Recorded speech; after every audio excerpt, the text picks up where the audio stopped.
Assalamualaikum warahmatullahi wabarakatuh. Hai para pencinta catur dan para catur mania, selamat datang kembali di Legenda Catur Dunia. Kembali lagi kita ke Rapid Chess Championship yang ada di chess.com yang sudah memasuki minggu ke-16 dan sudah memainkan babak Swiss Sabtu malam kemarin kawan. Dan berikut inilah hasilnya di babak Swiss 9 babak itu.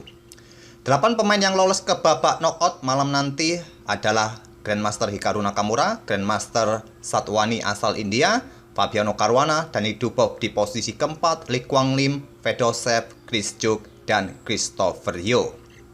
Nantinya Hikaru Nakamura di babak knockout langsung bertemu dengan Alexander Grischuk. Di tempat kedua Satwani nanti akan bertemu dengan Christopher Yo.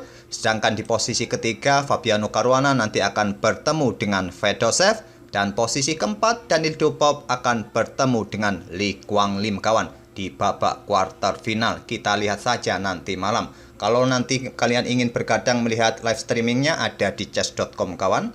Dan di minggu ke-16 Grandmaster Nofrendra Priasmoro sempat ikut tapi hanya bermain 3 babak saja. Dan tadi ada info tambahan dari kawan-kawan di kolom komentar bahwa Grandmaster Nofrendra ini minggu yang lalu, minggu ke-15 juga ikut kawan. Dan setelah saya cek ternyata benar dan lumayan bagus posisi Grandmaster Nofrendra saat di babak penyisian Swiss 9 babak itu posisinya ada di papan tengah dengan 5 poin.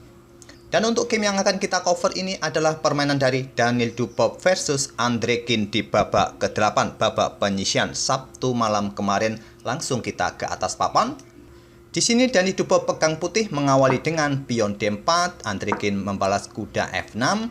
Di sini kuda F3 terlebih dahulu tidak melanjutkan pion C4 kawan dan pion E6. Daniil Dubov juga tidak bermain dengan pion C4-nya karena kemungkinan akan dibalas dengan pion D5, bermain dengan Queen's Gambit Decline, tapi Daniil Dubov memilih untuk pion G3, berencana Fianchetto gajah terang dan segera rokade. Kalau kalian fans beratnya Daniil Dubov pasti sangat familiar bahwa Daniil Dubov ini sangat suka dengan struktur bangunan Fianchetto sayap raja kawan. Dan Andrekin melanjutkan dengan pion B5, mendorong 2 peta untuk mendapatkan penguasaan ruang, mencegah pergerakan pion C4, juga membuka diagonal terang bagi gajah apakah ke peta A6 atau di Fianchetto juga di peta B7 nanti.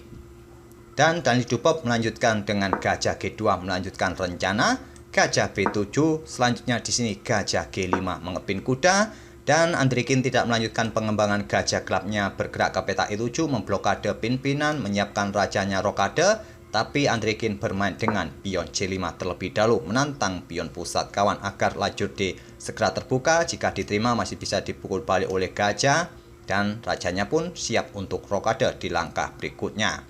Tapi Daniil Dubov lebih memilih untuk bertukar gajah gelap pukul kuda F6 terlebih dahulu, dipukul balik oleh menteri. Sekarang pion C3 mempertahankan posisi pion pusat.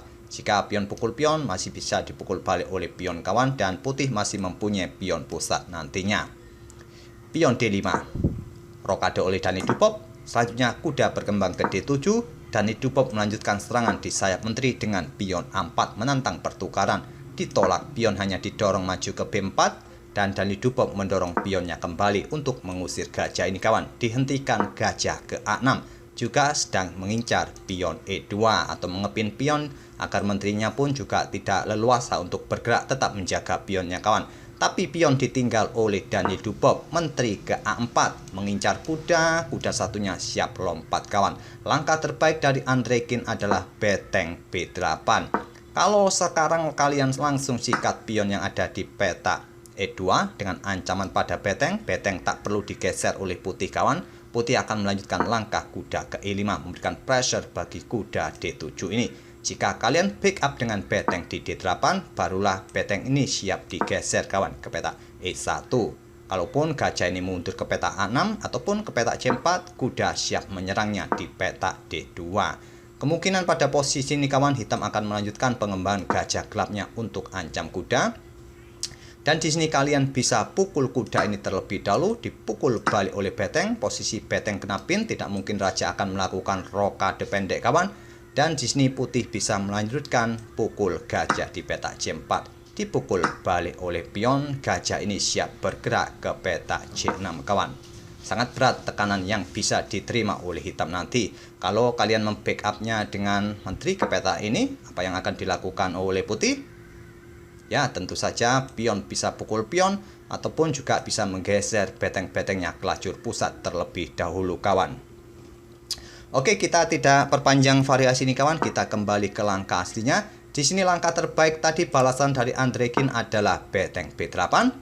Beteng E bergeser ke E1 menjaga pionnya dan gajah bergerak ke peta B5 ancam menteri. Menteri kembali ke D1, selanjutnya gajah berkembang ke E7 persiapan rokade.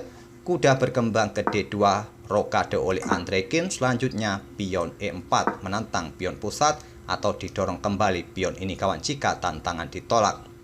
Langkah terbaik pada posisi ini, pion B pukul pion C3 terlebih dahulu kawan. Ini merupakan langkah terbaik versi engine.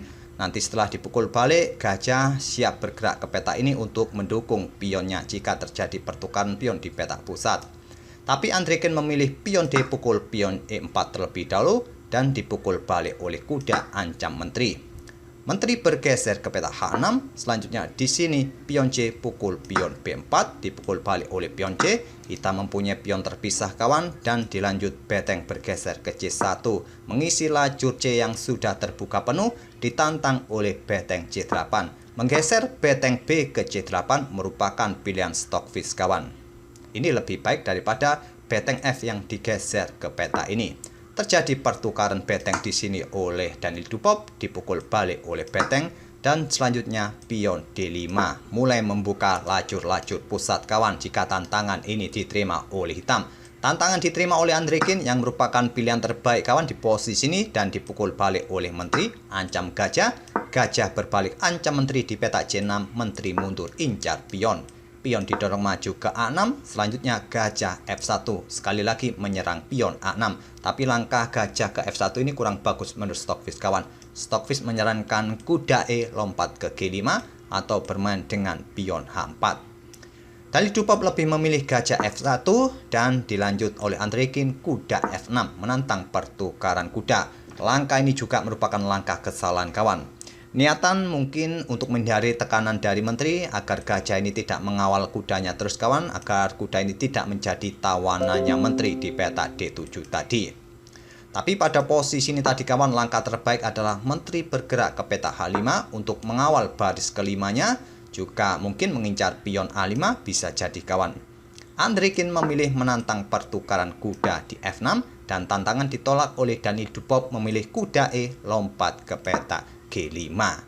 Membuka discover attack bagi gajah. Andrekin tidak memilih menyelamatkan gajahnya mundur ke peta ini ataupun kemana kawan. Dia memilih untuk bertukar gajah terangnya pukul kuda F3, dipukul balik oleh kuda. Kalau kalian memilih untuk ambil gajah gelap terlebih dahulu, maka kalian akan kehilangan kuda lagi kawan. Oleh karena itu di sini Daniel Dupop terpaksa ambil gajah terang kembali. Dan selanjutnya di sini gajah C5 menghindari ancaman beteng berbalik ancam menteri. Menteri mundur ke D3 incar pion, di backup oleh beteng di A8 dan Dupop melangkah kuda ke peta E5. Incar pion ini kawan, menteri pun siap nanti maju ke peta C4 dengan tempo juga ancam gajah dan memberikan serangan pada pion F7 dan diantisipasi dengan beteng F8. Selanjutnya raja naik ke G2 untuk menghindari pin-pinan dari gajah gelap hitam. Di sini pion G6 dimainkan untuk membuka ruang juga bagi raja. Menteri putih ke F3 bukan pilihan terbaik seharusnya. Di posisi ini langsung ambil pion ini juga tak ada masalah dengan tempo juga ancam kuda F6. Peta F3 dipilih oleh Daniel Dupop, ancam kuda, dibiarkan saja kudanya. Menteri hitam juga sedang ancam beteng. Jika menteri ambil kuda, maka beteng ini juga tewas. Di sini beteng D1 terlebih dahulu ancam menteri. Menteri ke C2 tetap ancam beteng ini jika menteri meninggalkan beteng kawan ambil kuda. Dan dibalas dengan gajah D3 ancam menteri kembali. Menteri ambil pion B2 yang merupakan langkah kesalahan kawan. Langkah terbaik menteri ini tetap memberikan tekanan bagi beteng di peta D1 ini. Jelas jika menteri ambil kuda, ya menteri hitam bisa mendapatkan beteng D1. Tapi bedanya di sini mungkin ada rencana dari Andrekin dengan ambil pion B2 terlebih dahulu, yaitu membebaskan jalur bagi pion bebasnya sendiri, ataupun punya taktik yang lain nanti Menteri ambil kuda dan nanti bisa dipin oleh gajah di petak D4. Mungkin itulah yang direncanakan oleh Andrekin kawan.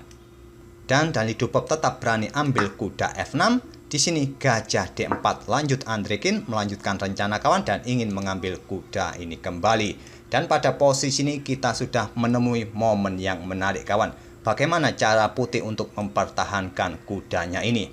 Tidak mungkin dengan pion kawan, karena posisi pion dalam posisi kena pin oleh Menteri Hitam. Silakan pause video ini untuk beberapa detik dan coba pikirkan dan coba kalkulasi kawan langkah terbaik putih pada posisi ini untuk mempertahankan kuda atau melanjutkan serangan. Karena seperti yang kalian lihat, indikator menunjukkan posisi putih sangat bagus untuk melanjutkan serangan kawan.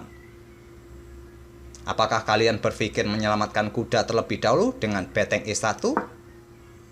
Maka jawaban hitam adalah Menteri akan bergerak ke C3 kawan.